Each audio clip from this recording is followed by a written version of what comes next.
메리 크리스마스. 정말 기쁜 성탄 주일입니다. 올해는 특별하게 성탄절과 그리고 주일이 하나로 되는 날이기도 합니다. 오늘의 말씀은 이사야서 40장 13절에서 14절, 64장 4절, 고린도전서 2장 7절, 16절, 에베소서 3장 1절에서 6절, 디모데후서 1장 8절에서 11절, 디도서 1장 1절에서 3절입니다. 매우 많지요. 오늘의 제목을 다 함께 읽어보겠습니다. 마침내 드러난 이사야 묵시 예수 그리스도의 전도. 아멘. 예수 그리스도를 전도한다는 것이 여러분들은 부끄러우신가요? 아니면 자랑스러우신가요? 안타깝게도 요즘엔 예수 그리스도의 가치를 잘 모르는 듯합니다.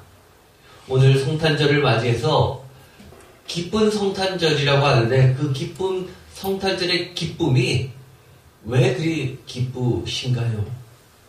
혹시 어릴 적부터 있었던 추억, 또 크리스마스라는 특별한 전 세계 공통적인 이벤트성 날이기 때문에 그저 기쁘신가요? 아니면 이 성탄절의 핵심인 예수 그리스도의 탄생하심, 아기 예수의 탄생 그 자체가 무엇보다도 기쁘신가요? 정말 요즘에는 성탄절을 맞이해도 그리 기쁜 것 같지 않습니다. 그만큼 예수 그리스도의 가치를 잘 모르는 듯합니다. 심지어 우리가 아는 사람 중에서 아기를 낳았다라고 해서 그 소식을 들으면 다 같이 그 아기를 보기 위하여 병원으로 갑니다. 그리고 나서 얼마나 서로를 축하해주고 기뻐하는지 모릅니다. 그런데 이 성탄절 점점 시간이 지나면 지날수록 이 예수 그리스도의 탄생을 기뻐하는 사람, 진짜 기뻐하는 사람을 찾아보기가 점점 쉽지 않은 듯합니다.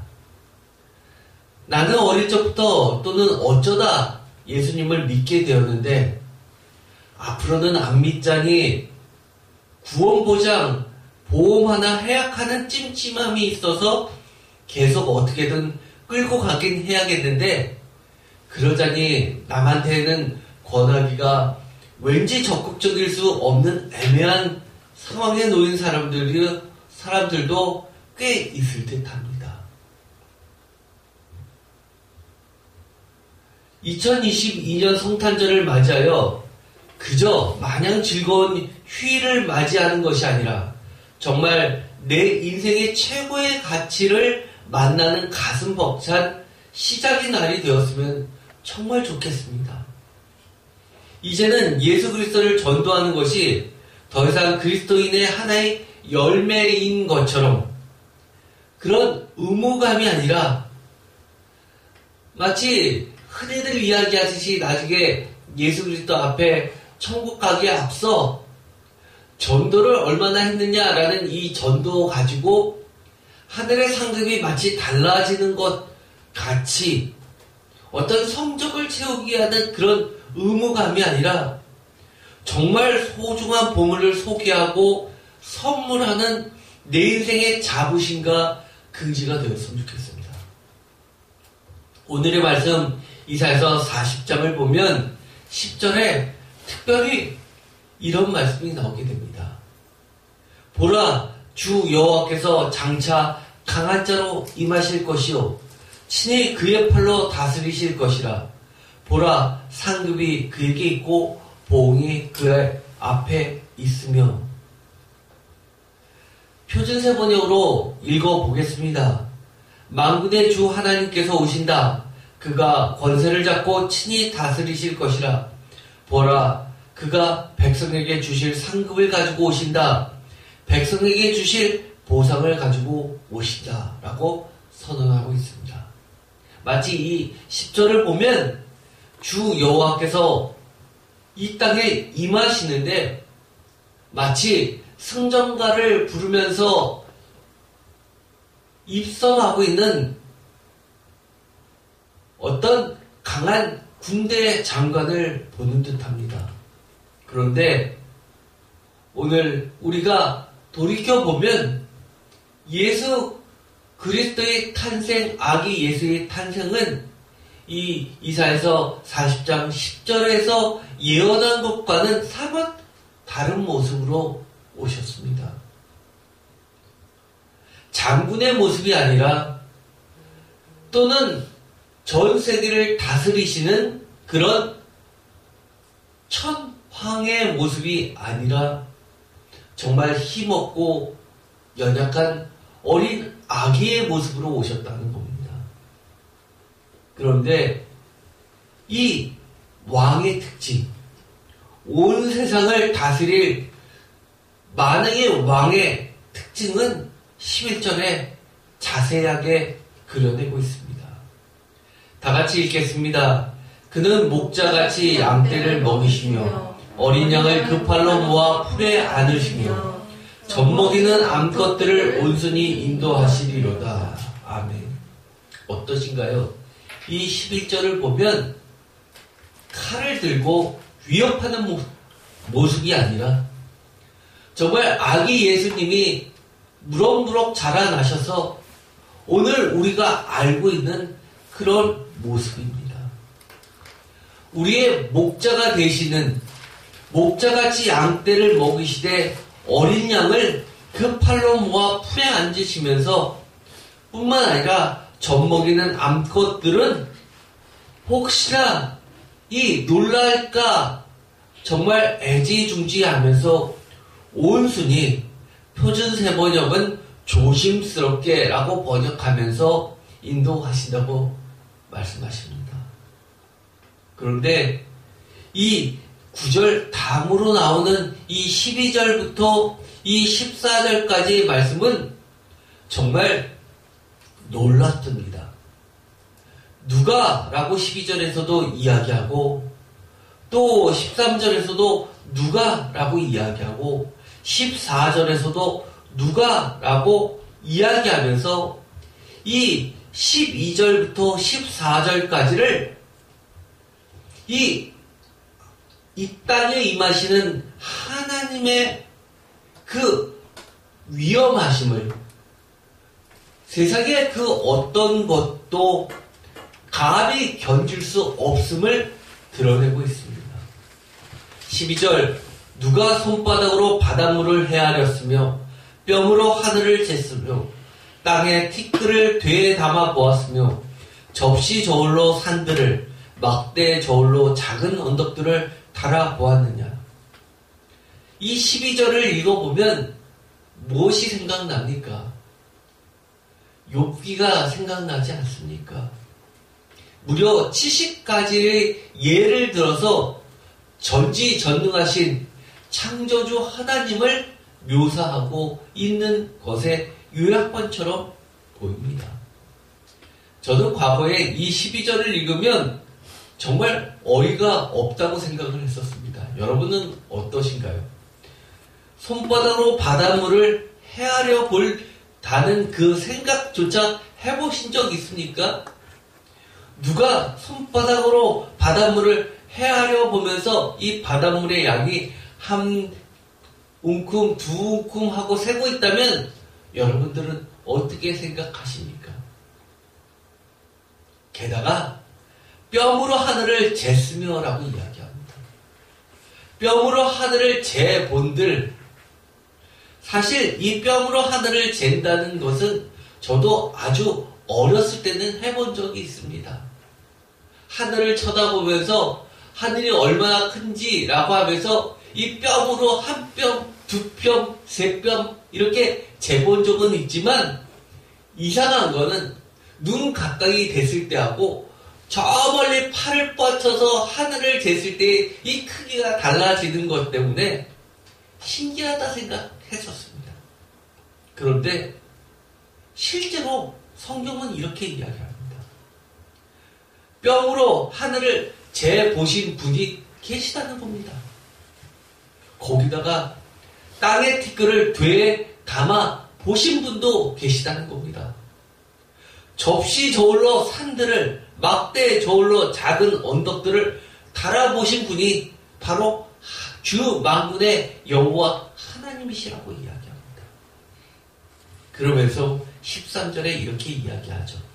누가 여호와의 영을 지도하였으며 그의 모사가 되어 그를 가르쳤으랴.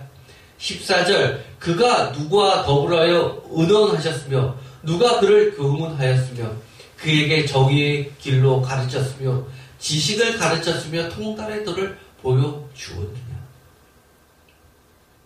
정말 13절과 14절을 읽어보면 이 12절을 읽어봤을 때와 또 느낌이 다릅니다. 11절은 목자의 모습으로, 12절은 과학자의 모습으로 또는 물리학자, 지리학자의 모습으로 또는 발명가의 모습으로 그려내고 있지만 13절과 14절은 가장 뛰어난 지혜자의 모습으로 최고의 선생님으로 묘사하고 있습니다. 사실 이 짧은 것, 이 몇 절 안 되는 이 가운데는 우리가 인생을 살아갈 때 어떻게 하지? 이런 경우에 나는 어떻게 해야 하지? 라고 막다른 골목길에 다다랐을 때는 정말 이런 분이 내 옆에 계셨으면 좋겠다라고 간절히 소망하는 그런 모습을 이렇게 표현했다라고 생각이 듭니다. 그런데 이 13절과 14절은 놀랍게도 고린도전서 2장 16절의 말씀과 같습니다. 고린도전서 2장 14절부터 이해를 돕기 위해서 읽어보겠습니다. 육에 속한 사람은 하나님의 성령의 일들을 받지 아니하나니 이는 그것들이 그에게는 어리석게 보이며 또 그는 그것들을 알 수도 없나니 그러한 일은 영적으로 분별되기 때문이다. 15절 신령한 자는 모든 것을 판단하나 자기는 아무에게도 판단을 받지 아니하느니라. 이 14절과 15절을 보면 우리가 보는 이 육적인 세상적 기준이 아니라 새로운 차원의 세계가 있음을 알려주고 있습니다. 신령하고 영적인 성령의 사람이어야지만 알고 깨닫고 이해할 수 있는 그런 신비로운 비밀스러운 또 다른 세계가 있음을 알려주고 있습니다. 그러면서 15절과 16절에 이렇게 이야기합니다. 다 같이 읽겠습니다. 신령한 자는 모든 것을 판단하나 자기는 아무에게도 판단을 받지 아니하느니라. 누가 주의 마음을 알아서 주를 가르치겠느냐. 그러나 우리가 그의 마음을 가졌느니라. 아멘. 이 16절은 매우 짧은 글이지만 이 안에는 놀랍게도 누가 주의 마음을 알아서 주를 가르치겠느냐라고 하면서 이 고린도전서의 새로운 세계를 설명하는 데 있어서 바로 이사야서 40장 13절과 14절의 말씀을 인용하고 있다는 겁니다. 즉 바울은 우리에게 또 다른 세상을 소개해주고 있는데 그 세계는 우리가 미처 깨닫지 못했던 비밀스러운 세상이지만 놀랍게도 영원한 세상이고 영원한 생명이 있는 그런 것을 안내하고 있는데 그 가운데 중심은 바로 야훼 하나님 예수 그리스도라는 겁니다. 누가 그분을 가르치겠습니까? 표준세번역으로 16절의 말씀을 읽어보겠습니다. 누가 주의 마음을 알았습니까? 누가 그분을 가르치겠습니까? 그러나 우리는 그리스도의 마음을 가지고 있습니다. 아멘. 사도 바울에게 있어서 이 예수 그리스도는 정말 신비 그 자체입니다. 예수 그리스도가 오신 이유와 오시기 전에 그 세상은 사도 바울에게는 전혀 다른 세상이었습니다. 그래서 사도 바울은 예수 그리스도라는 그 진가를 알고 난 이후부터는 그의 인생을 바로 주를 전도하는 일에 매진했습니다. 고린도전서 2장 7절에도 이사야서 64장 4절의 말씀과 동일한 이야기를 하고 있습니다. 고린도전서 2장 7절 다 같이 읽겠습니다. 오직 은밀한 가운데 있는 하나님의 지혜를 말하는 것으로서 곧 감추어졌던 것인데 하나님이 우리의 영광을 위하여 만세전에 미리 정하신 것이라. 아멘. 이 만세전에 미리 정하시고 감추어졌던 은밀한 하나님의 지혜가 밝혀지는 그 순간, 그것이 바로 사도 바울이 이해한 예수 그리스도의 탄생입니다.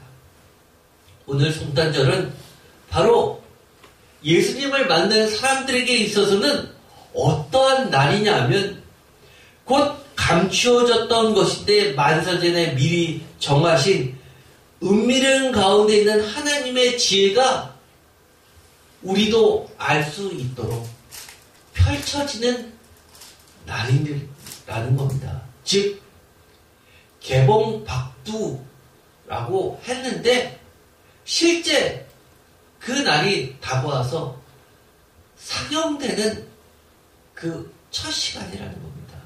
이사야서 64장 3절 주께서 강림하사 우리가 생각하지 못한 두려운 일을 행하시던 그때에 산들이 주 앞에서 진동하였사오니. 4절 다 같이 읽겠습니다. 주 외에는 자기를 앙망하는 자를 위하여 이런 일을 행하신 신을 옛부터 들은 자도 없고 귀로 들은 자도 없고 눈으로 본 자도 없었나이다. 5절 주께서 기쁘게 공의를 행하는 자와 주의 길에서 주를 기억하는 자를 선대하시거늘 우리가 범죄함으로 주께서 진노하셨사오며 이 현상이 이미 오래되었사오니 우리가 어찌 구원을 얻을 수 있으리까. 주 외에는 주님 말고는 이렇게 하신 분이 없다고 이야기합니다. 초대 기독교라고 흔히 이야기하면 주전 1세기 예수님이 십자가에 달려 돌아가신 이후에 1세기 후반부터 2세기 때에 늦게는 4세기까지도 치지만 주로는 2세기와 3세기를 이야기하는데 이때 소위 말해서 파파라고 부르는, 즉 신부라고 불렸던 그런 목자들, 영적인 목자들, 감독들, 목회자들을 이야기합니다. 이런 교부 중에서 오리겐이라는 사람이 있는데 64장 4절을 이사야의 묵시라고 부르면서 이것이 바로 예수 그리스도의 복음이라고 칭했던 구절입니다. 즉, 이 64장 4절은 고린도전서 2장 7절의 말씀을 예견한 것으로 바로 이 예수 그리스도의 복음 그 자체를 설명한 것이라고 이야기합니다. 그러면서 이것이 이제는 옛부터 들은 자도 없고 귀로 들은 자도 없고 눈으로 본 자도 없지만 그것이 이제 드러난 이상 전하지 않을 수 없다고 그렇게 말합니다. 로마서 16장 25절 나의 복음과 예수 그리스도를 전파함은 다 같이 읽겠습니다. 전파함은 영세전부터 감추어졌다가 이제는 나타내신 바 되었으며 영원하신 하나님의 명을 따라 선지자들의 글로 말미암아 모든 민족이 믿어 순종하게 하시려고 알게 하신 바 그 신비의 계시를 따라 낸 것이니 이 복음으로 너희를 능히 경고하실 지혜로우신 하나님께서 예수 그리스도로 말미암아 영광이 세세토록 있을지어다. 아멘. 여기서도 마찬가지로 예수 그리스도 나의 복음이라고 이야기하면서 전파함은, 전도함은, 즉 내가 전하는 복음 곧 예수 그리스도에 관한 가르침은 영세전부터 감추어졌는데 이제는 드러나게 되었다고 하면서 여기서 이야기하는 선지자의 글로 말미암아 신비의 계시를 따라 된 복음이라고 이야기하면서 이것은 한마디로 지혜라고 이야기합니다. 이 지혜는 세상과 비교될 수 없는 겁니다. 아까도 이야기했지만 제가 어렸을 때는 야 도대체 이렇게 하는 사람이 있나? 말도 안 돼 라고 생각했지만 실제로 행하셨던 분, 그러면서 그 하나님의 천지를 창조하셨던 그 지혜 그 자체가 곧 예수 그리스도의 탄생과 함께 우리에게 계시됐다고 이야기합니다. 이 이야기는 모든 초대교회의 핵심이었습니다. 골로새서 1장 26절에도 이렇게 이야기합니다. 이 비밀은 다 같이 읽겠습니다. 만세와 만대로부터 감추어졌던 것인데 이제는 그의 성도들에게 나타났고, 누구에게요? 그의 성도들, 백성들에게 나타났고, 27절 하나님이 그들로 하여금 이 비밀의 영광이 이방인 가운데 얼마나 풍성한지를 알게 하려 하십니다. 이 비밀은 너희 안에 계신 그리스도시니 곧 영광의 소망이니라. 우리가 그를 전파하여 각 사람을 권하고 모든 지혜로 각 사람을 가르치면 각 사람을 그리스도 안에서 완전한 자로 세우려 하십니다. 우리들은 어떠신가요? 이 사도 바울처럼 이러한 확신이 있습니까? 우리가 예수 그리스도를 전도해야 되는 이유가 전도해야 되는 의무감인데 그것이 쉽지 않기 때문에 많은 사람들에 의해서 거절당하기 때문에 쭈삣쭈삣 해질 수밖에 없는 것입니까? 아니면 그럼에도 불구하고 이 사도 바울처럼 우리 안에 계신 곧 영광의 소망이 되실 그리스도이시기 때문에 지금은 그들은 모르지만 언젠가 정말이었는데 라고 하면서 이게 이래서 이것이 비밀이었구나. 그렇게 전에는 나한테 얘기해도 그 가치를 몰랐는데 정말 이게 만세와 만대로부터 감추어졌던 것, 그런 정말 이 비밀은 그냥 알 수 없고 오직 하나님의 부르심을 받은 성도들에게만 보여지는 비밀이었구나 라고 그들도 인정하게 될 것이기 때문에 전도하게 된다는 겁니다. 우리 가끔 뉴스에서 보죠. 정말 별 대수롭지 않게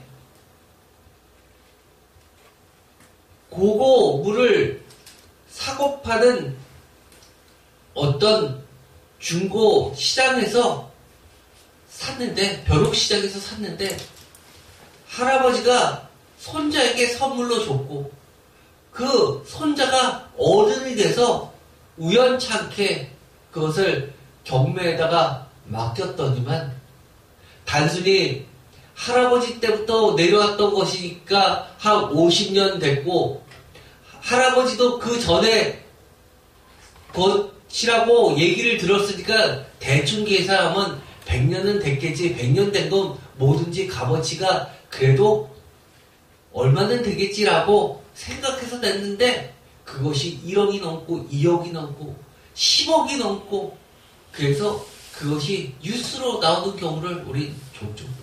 그런데 그게 아니라 만세와 만대로부터 감추어졌던 이 비밀스러운 지혜의 가치는 도대체 얼마나 될까요? 이것은 다 헤아릴 수는 없지만 이렇게 이야기합니다. 28절 다 같이 읽겠습니다. 우리가 그를 전파하여 각 사람을 권하고 모든 지혜로 각 사람을 가르침은 각 사람을 그리스도 안에서 완전한 자로 세우려 합니다. 아멘. 여러분의 성도로서의 소망이 무엇입니까? 그리스도인의 완전에 달하는 것 아닙니까? 감리교의 창시자 존 웨슬리 목사님은 그리스도인의 완전은 영원한 숙제라고 이야기했습니다. 어떤 사람에게는 살아생전에 그리스도의 완전을 이룰 수도 있지만 대부분의 사람들은 하나님의 예수 그리스도의 품에 안길 때까지 그리스도의 완전은 결코 이룰 수 없는 것이기도 하다라고 이야기했습니다. 그럼에도 불구하고 모든 그리스도인은 그리스도의 완전에 이르도록 노력해야 된다고 이야기했습니다. 그런데 예수 그리스도께서 우리들을 그리스도 안에서 완전한 자로 세우신다고 이야기합니다. 정말 그런 분이 우리를 완전한 자가 구약에서는 무엇입니까? 흠없는 자입니다. 예를 들어서 성경에 이 욥을 당대의 완전한 자라고 묘사했었습니다. 우리 생활에서 보면 흔히 고난을 당하면 내가 욥의 고난을 겪고 있다고 이야기하시는 분들 많이 접하게 됩니다. 정말 말도 안 되는 소리죠. 어떻게 욥과 우리들 자신을 비교할 수 있습니까? 오늘날의 세상에는 욥의 그 완전의 발끝만치도 따라갈 수 있는 사람은 찾아보기 어렵습니다. 그런데 여러 가지 자신의 잘못으로 인해서 발생한 것 아니면 자신은 그렇게 뚜렷하게 잘못은 없지만 겪게 되는 고난 정도를 욥의 고난으로 비교하려고 하는 교만한 자들이 너무 많이 있습니다. 그런데 그 완전한 자라고 하셨던 그 욥조차도 하나님은 마지막에 교만을 들춰내십니다. 그런데 28절에서 그리스도께서 우리를 그리스도 안에서 완전한 자로 세우신다고 합니다. 얼마나 우리에게는 이 비밀이 영광의 소망 그 자체가 되지 않을 수 있겠습니까? 에베소서 3장 1절 이러므로 그리스도 예수의 일로 너희 이방인을 위하여 갇힌 자 된 나 바울이 말하거니와 너희를 위하여 내게 주신 하나님의 그 은혜의 경륜을 너희가 들었을 터이다. 은혜의 경륜을 표준사 번역은 이렇게 번역합니다. 여러분을 위하여 하나님께서 나에게 은혜로 이 직분을 주신 것을 여러분들은 이미 들었을 줄 압니다. 은혜의 경륜, 이것을 하나님께서 나에게 은혜로 주신 직분이라고 이야기합니다. 3절 곧 계시로 내게 비밀을 알게 하신 것은 내가 먼저 간단히 기록한 것 같으니 그것을 읽으면 내가 그리스도의 비밀을 깨달은 것을 너희가 알 수 있으리라. 이제 그의 거룩한 사도들과 선지자들에게 성령으로 나타내신 것 같이 다른 세대에서는 사람의 아들들에게 알지 아니하셨으니. 다 같이 읽겠습니다. 이는 이방인들이 복음으로 말미암아 그리스도 예수 안에서 함께 상속자가 되고 함께 지체가 되고 함께 약속에 참여하는 자가 되리라. 아멘. 뭐라고요? 복음으로 말미암아 그리스도 예수 안에서 뭐가 된다고요? 함께 상속자가 되고 함께 지체가 되고 함께 약속에 참여하는 자가 되는 이방인들이 있다는 겁니다. 그렇기 때문에 우리는 전도를 해야 됩니다. 제가 이 말씀들을 읽어드리면 그래 맞아 하시는 분이 계시고 또 어떤 분들은 정말 마음에 와닿지 않아서 정말 저렇게 붕 뜬 얘기를, 개념에도 잡히지 않는 얘기를 이렇게 계속해서 왜 하시냐라고 생각하시는 분도 있을 겁니다. 그러나 지금은 온전히 이해되지는 않지만 어느 순간 이 비밀이 정말 나에게는 더 이상 비밀이 아니 되기를 축원드립니다. 이 비밀을 안다면 성탄절은 그야말로 나에게 그 어떤 날보다도 소중한 기쁜 성탄절이 될 것입니다.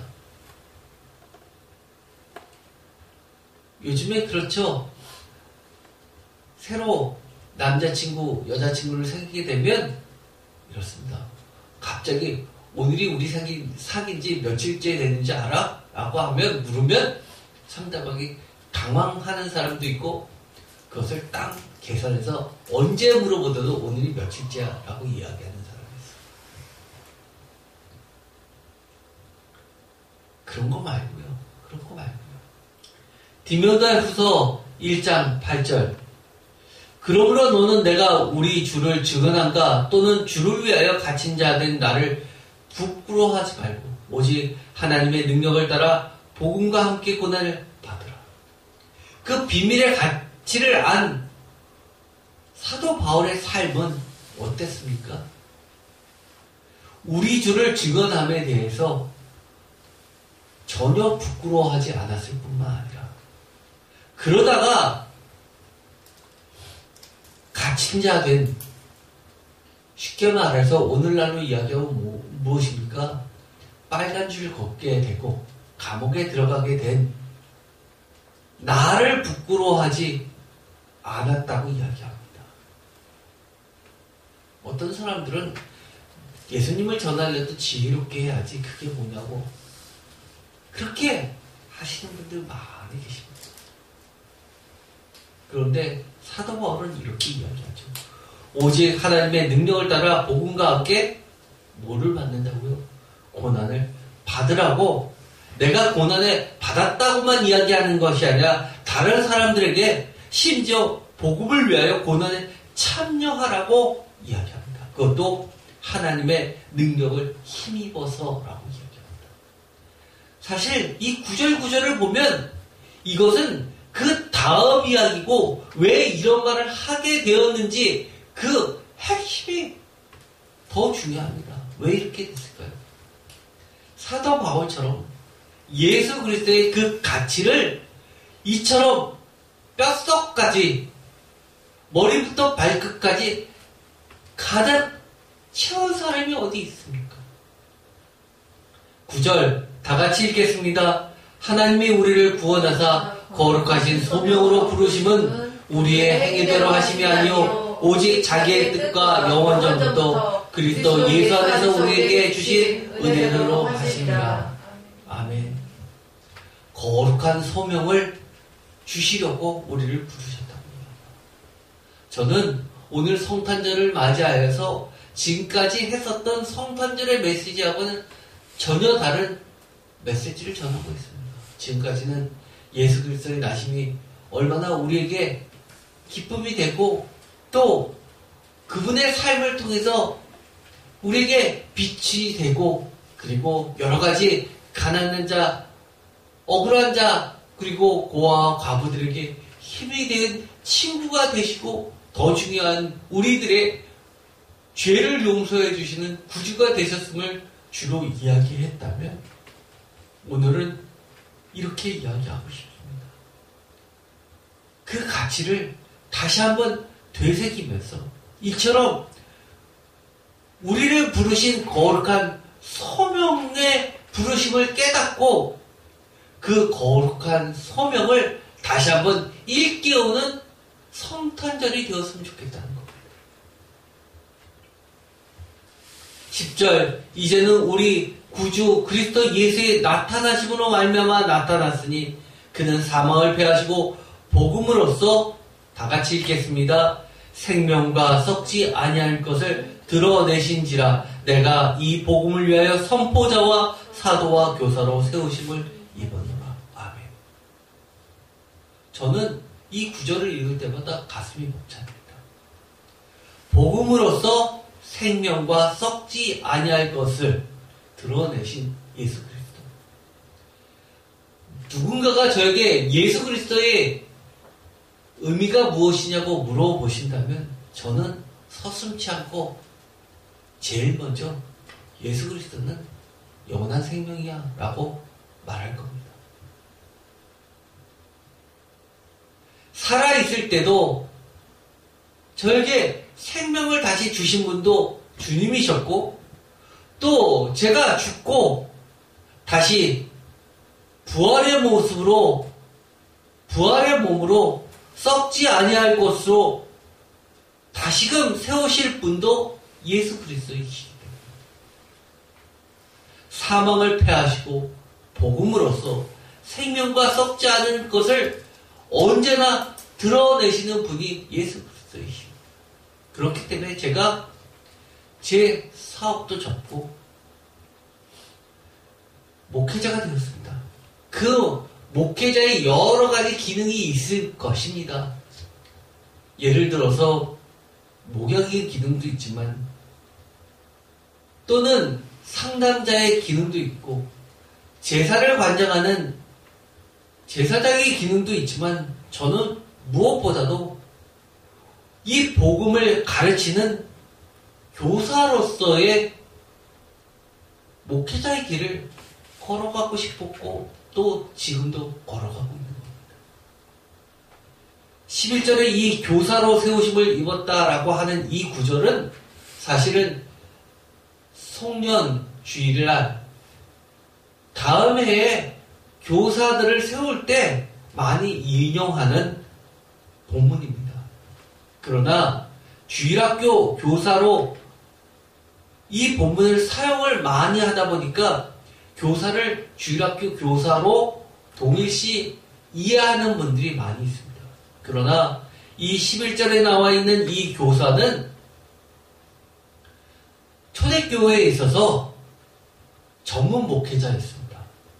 사도행전에 보면 안디옥 교회에서 최초의 이방인 선교를 할 때 바울을 사도로 파송할 때 안수했었던 그 주요 인물들 중에 하나가 바로 교사였습니다. 그렇다는 이야기는 전문 목회자라는 이야기. 그런데 요즘에는 목회자들이 점점 이 교사의 복음을 가리키는 교사로서의 기능을 점점 상실해 가는 것 같아서 너무나 안타깝습니다. 지금 주일학교 교사를 하시는 분이 계시다면 또는 목회자로서의 길을 가고자 하시는 분이 계시다면 아니면 집사와 권사와 장로 등 직분을 맡으신 분이 계시다면 저는 이 11절의 말씀을 다시 한번 일깨우면서 이 성탄절을 맞이하여 내가 진짜 초대교회의 집사와 장로처럼 교사처럼 이 복음을 위한 생명과 썩지 아니하는 비밀인 복음을 가르치는 이 직분을 다시 한번 소중히 생각하고 그것을 잘 해야 되겠다라고 다짐하는 시간이 되었으면 좋겠습니다. 우리가 흔히 목회 서신이라고 하는 것이 있죠. 디모데 전후서 디도서입니다. 디도서에서도 이렇게 이야기합니다. 디도서 1장 1절 다 같이 읽겠습니다. 하나님의 종이요 예수 그리스도의 사도인 나 바울이 사도된 것은 하나님이 택하신 자들의 믿음과 경건함에 속한 진리의 지식과 영생의 소망을 위함이라. 이 영생은 거짓이 없으신 하나님이 영원전부터 약속하신 것인데 자기 때에 자기의 말씀을 전도로 나타내셨으니 이 전도는 우리 구주 하나님이 명하신 대로 내게 맡기신 것이다. 하나님이 전부터 약속하신 것, 오늘 읽었었던 이사야서의 약속의 말씀인 것과 전혀 다르지 않습니다. 베드로전서 1장을 보더라도 사도 바울뿐만 아니라 베드로조차도 마찬가지 똑같은 견해를 가지고 있습니다. 베드로전서 1장 18절 너희가 알거니와 너희 조상이 물려준 헛된 행실에서 대속함을 받은 것은 은이나 금같이 없어질 것으로 된 것이 아니요. 19절 다 같이 읽겠습니다.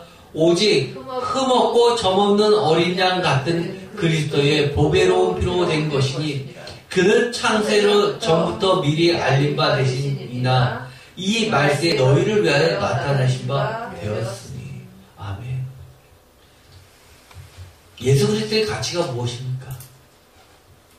이것은 십자가 부활로 대변할 수 있을 겁니다. 그런데 예수 그리스도의 가치를 진정으로 알게 된 자들은 어떻게 했냐는 겁니다. 바로 전도였습니다. 십자가 부활의 전도였고 그 비밀이 드러난 그 순간이 바로 오늘 성탄절이라는 겁니다. 이런 사람의 대표적인 예가 바로 사도 바울이고 베드로이고 사랑받는 제자이고 사도 요한이고 장로 요한 같은 사람들입니다.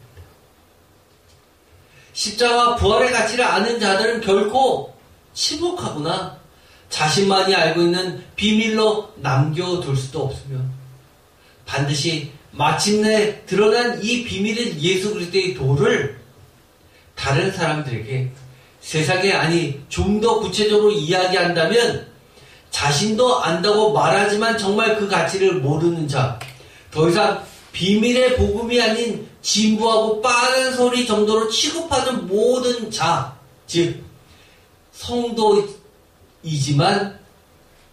깨어있지 못하는 모든 자들에게 참된 가치, 복음, 기쁜 소식을 전하게 되어 있다는 겁니다.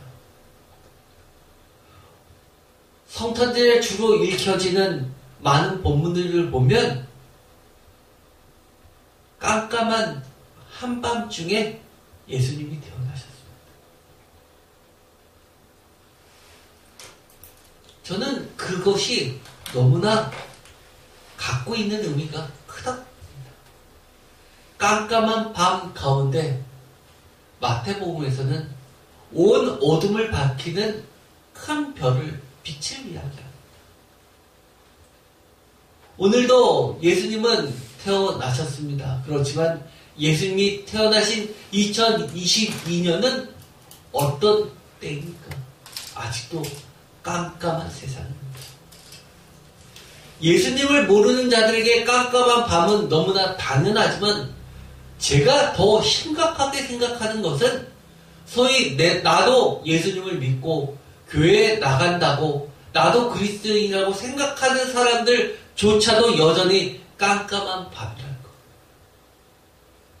예수가 태어나거나 말거나 아무런 달라진 것이 없고 아무런 기쁨의 근원도 되지 않는 자들에게는 여전히 예수님은 태어나셨지만 태어나신 것조차 잊혀지는 깜깜한 밤이라. 고린도전서의 가장 대표적인 특징이 무엇입니까? 십자가의 도를 하나님의 능력과 지혜라고 규정하고 있다는 겁니다.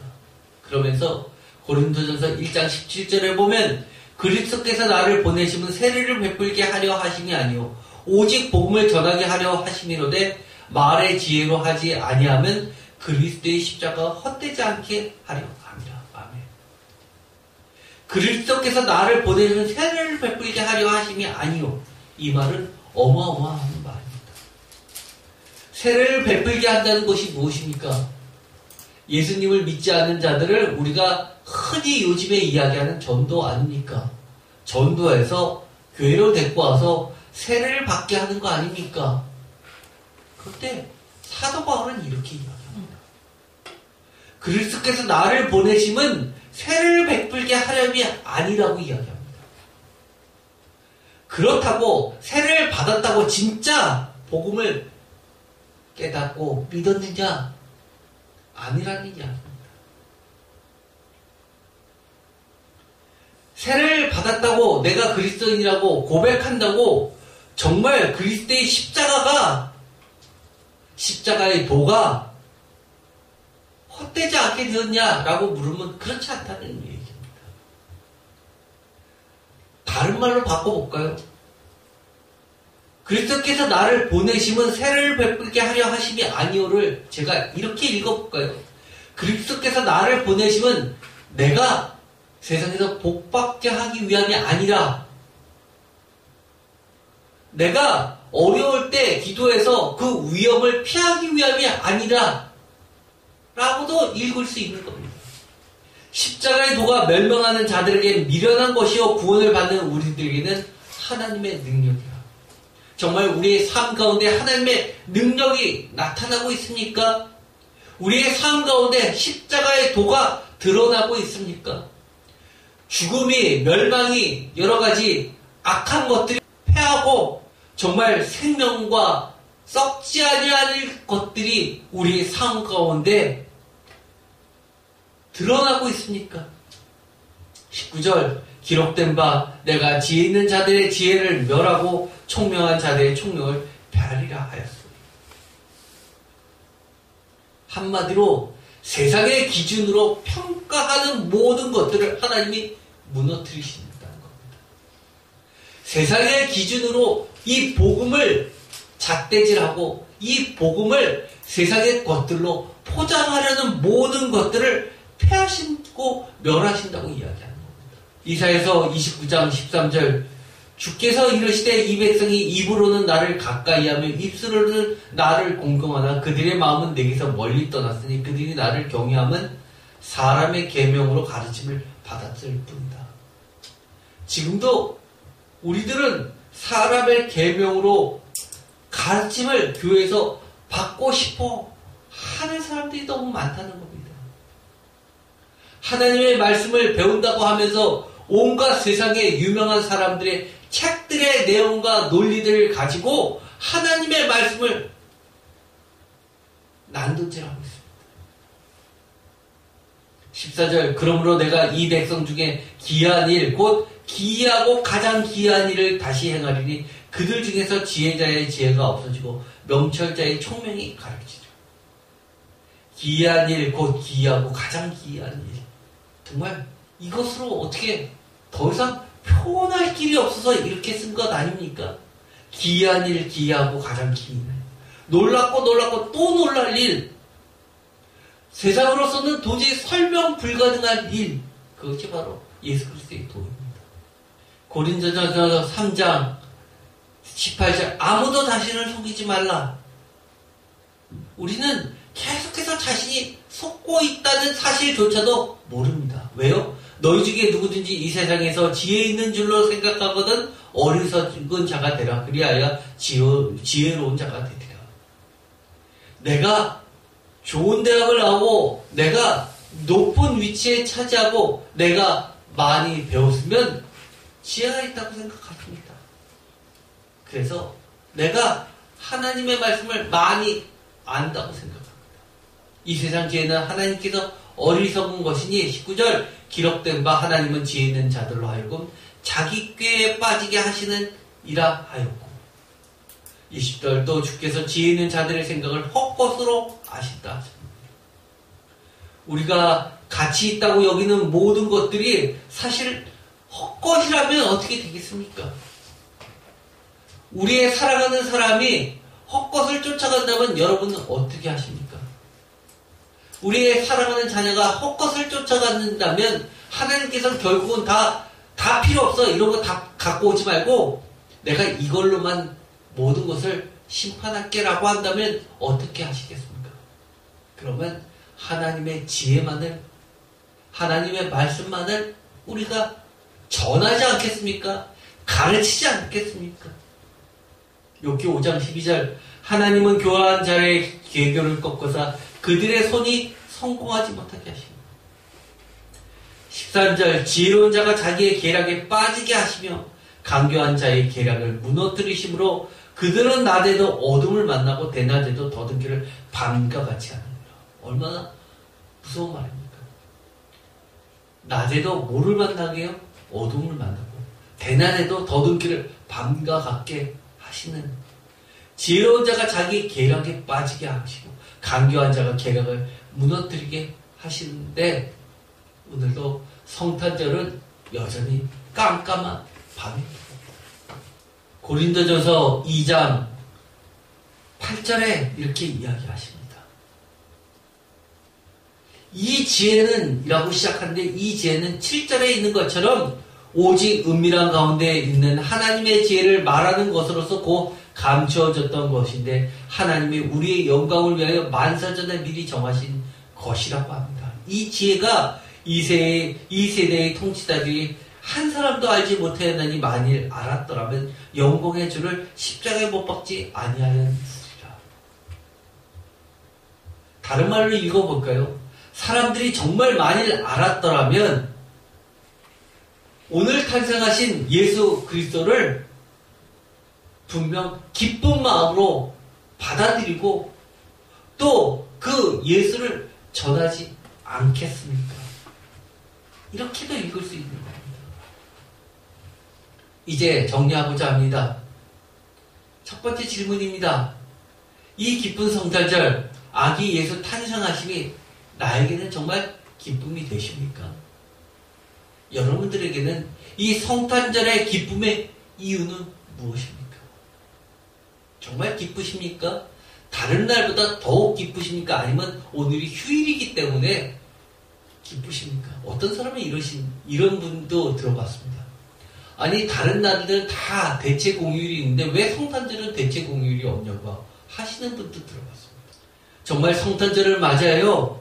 오늘 이처럼 사도 바울이나 베드로나 모든 초대교회의 교부들이 그렇게 성탄절이 기쁜 성탄절이라고 이야기하면서 기쁘기 때문에 이 기쁨을 나 혼자만 갖고 있을 수 없기 때문에 깜깜한 밤에 빛이 대신 만세전부터 감춰졌던 이 지혜를 하나님의 능력을 전했던 그 기쁨이 우리에게도 있습니까? 두 번째 질문입니다. 아기 예수님을 보면 어떤 생각들이 나시나요? 아기 예수를 보면 많은 분들이 그렇게 생각하십니다.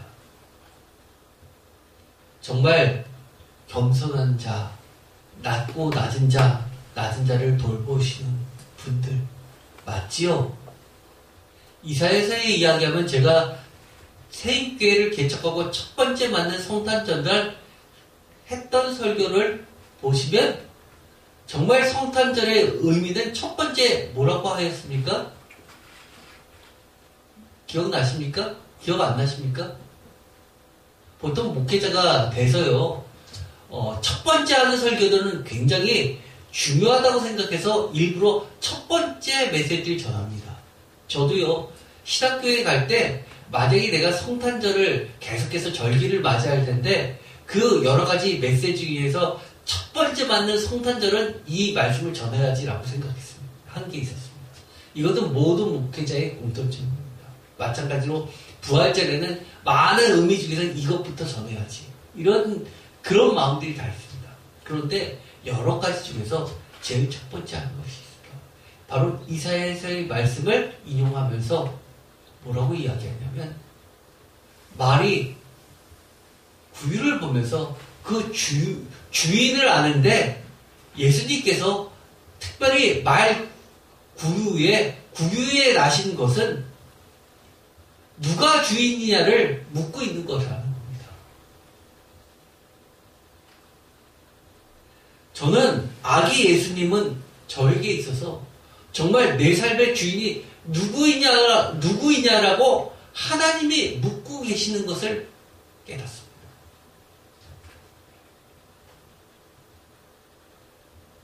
너무나 성탄절 메시지를 보면 하나같이 낮고 낮은 자의 친구가 되신 주님을 제일 1차적으로 설교하시는 교회들이 너무 많이 있습니다. 천주교도 마찬가지죠.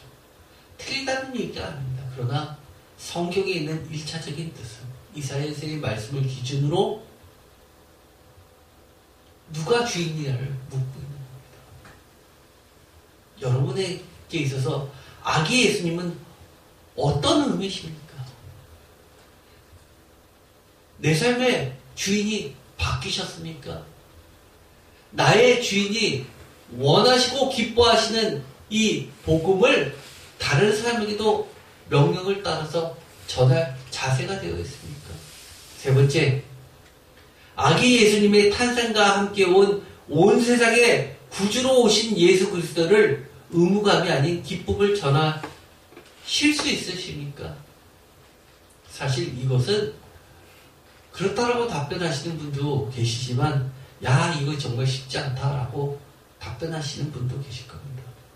저도 이 세 번째 질문은 쉽지 않습니다.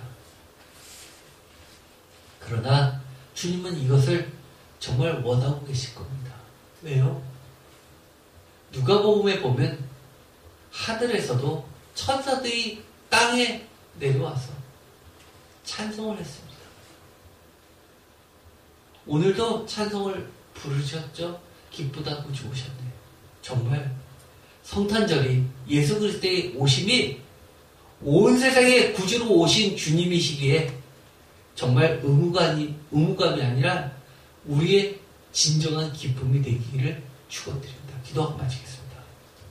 하나님 감사합니다. 오늘 2022년 성탄절을 맞이하여서 정말 주님 자체가 주님 오심이 기쁨이 되기를 원합니다.